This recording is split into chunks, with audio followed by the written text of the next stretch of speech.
Did you know that Afghanistan's history dates back to 50,000 years ago? That's right, we're talking about a time when woolly mammoths still roamed the earth. It's during this period, known as the Paleolithic era, that the earliest signs of human habitation in Afghanistan have been discovered. Archaeologists have unearthed stone tools and animal bones, evidence of early human life in caves across the country. As we venture forward in time to the Bronze Age, around 5,000 years ago, we find that Afghanistan was a cradle of early civilization. It was a hub of cultural and technological development where people began to master metalworking, pottery, and agriculture, shaping the world as we know it today. But the Bronze Age was just the beginning. As we approached the second millennium BCE, a new wave of people arrived in Afghanistan. These were the Indo-Iranians, a group of nomadic tribes who spoke Indo-Iranian languages. They brought with them their customs, traditions, and languages, which would later evolve into Dari and Pashto, the two main languages spoken in Afghanistan today. The Indo-Iranians were not the only ones to leave their mark on Afghanistan. Over the centuries, the region was invaded and influenced by numerous empires, from the Maurya Empire of ancient India to the Persian Empire of Cyrus the Great. Each of these invasions brought new cultures and ideas, transforming Afghanistan into a melting pot of diverse cultures and traditions. So, next time you think of Afghanistan, remember this. It's not just a country, it's a historical tapestry woven with threads from countless cultures and civilizations. Its story is one of resilience, of a land that has seen the rise and fall of empires, the ebb and flow of cultures, and the constant march of time. Indeed, Afghanistan's rich history begins thousands of years ago, setting the foundation for the multicultural nation we know today. Ever heard of the Silk Road? Well, Afghanistan was a key player in it. This ancient network of trade routes stretching from China to the Mediterranean was an artery of commerce and culture exchange for centuries. Afghanistan, sitting at the heart of this vast network, became a crucial crossroads where East met West. Its strategic location allowed it to control the flow of goods, fostering a rich exchange of not only merchandise but also ideas, religions, and cultures. Silk, spices, gems, and precious metals from the east would pass through Afghanistan on their way west, while goods like glass, gold, and wine would travel from the west to the east. This vibrant blend of cultures influenced Afghanistan's own cultural and intellectual development, leaving an indelible mark on its history. Thus, Afghanistan was not just a mere participant, but a significant conduit in the legendary Silk Road. Afghanistan played a key role in the Islamic Golden Age. Surprised? Let's delve into this rich chapter of history.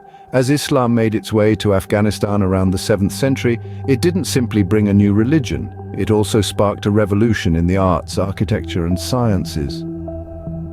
In the realm of art, the influence of Islam can be seen in the intricate geometric designs and calligraphy that adorn the country's mosques and monuments. In architecture, the introduction of the arch and dome, both Islamic innovations, transformed Afghan structures into masterpieces of design. And let's not forget the sciences. Afghanistan was a hub of intellectual activity, with scholars contributing to fields as diverse as astronomy, mathematics, and medicine. They translated Greek works, preserving them for future generations, and made their own groundbreaking discoveries. Indeed, the Islamic Golden Age left an indelible mark on Afghanistan's cultural and scientific landscape. Afghanistan was once the playground for a strategic conflict between two superpowers. Any guesses? Here's a hint. It was the 19th century, and the world was peeking into the modern age. This period, often referred to as the Great Game, was a political and diplomatic confrontation that lasted nearly an entire century. The players in this high-stakes game, the British Empire with India as its crown jewel, and the Russian Empire, eager to expand its influence in Central Asia. The prize was Afghanistan, a rugged land of mountains and deserts, sitting at the crossroads of Asia. The Great Game was not a war, but rather a complex dance of politics, espionage, and diplomacy. Both empires sought to strengthen their positions, not through direct conflict, but by attempting to influence Afghanistan's internal affairs. The British feared the Russians would use Afghanistan as a springboard to invade India, while the Russians were wary of Britain's expansionist ambitions. This game of shadows saw many twists and turns. It was a time of secret agents, covert missions, and a constant chess match between two imperial powers. Some key figures included British officers like Sir Alexander Burnes and Russian explorers like Nikolai Przewalski, both engaged in the dangerous task of mapping and understanding this uncharted territory. The Great Game officially ended with the signing of the Anglo-Russian Convention in 1907, but its echoes reverberated throughout the 20th century. Even today, the impact of this strategic tug-of-war is felt in the region's politics. Caught in the crossfire of imperial ambitions, Afghanistan's strategic location made it a significant player in the Great Game. Its story serves as a powerful reminder of how the ambitions of great powers can shape the destiny of nations. Modern Afghanistan is often associated with conflict, but what led to this situation? To understand this, we need to rewind to the late 20th century. In December of 1979, the Soviet Union invaded Afghanistan, marking the start of a decade-long conflict. The Soviets aimed to uphold a fledgling communist government facing rebellion. However, the invasion sparked a widespread jihad, or holy war, as Afghan rebels known as the Mujahideen fought back fiercely. The Soviet-Afghan War was a brutal and protracted conflict, causing immense human suffering and economic devastation. By the time the Soviets withdrew in 1989, the country was in ruins, and the power vacuum left behind plunged Afghanistan into a bloody civil war. This civil war saw the rise of a group known as the Taliban. Emerging in the early 90s, the Taliban were initially hailed as peacemakers. They promised stability, but their rule from 1996 to 2001 was marked by brutal repression and the destruction of cultural heritage.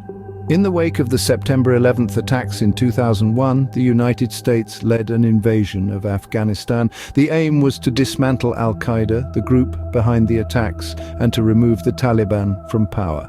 This marked the beginning of America's longest war, a conflict that has lasted over 2 decades. The US-led war in Afghanistan has been marked by periods of intense conflict, political instability, and ongoing efforts to rebuild the war-torn nation.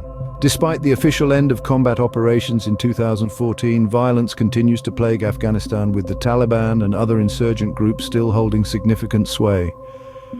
From the Soviet invasion to the American intervention, Afghanistan's recent history has been marred by conflict, shaping the country we see today. Despite the turmoil, Afghanistan's culture remains vibrant and its people resilient. Interested in knowing how? Let's delve into the cultural mosaic that is Afghanistan. This country is a melting pot of various ethnic groups, each with its own unique traditions and customs. The largest ethnic group is the Pashtuns, followed by Tajiks, Hazaras, Uzbeks, and many others. These diverse communities coexist, contributing to the rich tapestry of Afghan culture. Now let's talk about languages. Dari and Pashto are the official languages, but many others are spoken across the country, reflecting its ethnic diversity. Dari, a variety of Persian, is the most widely spoken language, while Pashto is the native tongue of the Pashtun people. But what's a culture without its music? Afghan music is a blend of Central Asian, Indian, and Persian influences. The rabab, a lute-like instrument, is often called the lion of instruments and is central to Afghan music. Traditional music remains popular, but newer genres like pop and hip-hop have also found their place in the Afghan soundscape. And, of course, we can't forget the cuisine. Afghan food is a delicious mix of Central Asian, Eastern Asian, and Indian flavors. Kabuli pulao, a flavorful dish of rice, meat, and dry fruits, is a national favorite.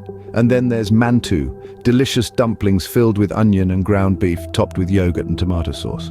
Trust me, it's as mouth-watering as it sounds. The people of Afghanistan, despite decades of conflict, remain resilient. They're known for their hospitality, a trait deeply ingrained in their culture. They've preserved their traditions and customs, passing them down through generations, ensuring that their cultural heritage remains alive and vibrant. Indeed, amidst the challenges, Afghanistan's cultural richness and the resilience of its people shine through, painting a picture far more nuanced than what we often see.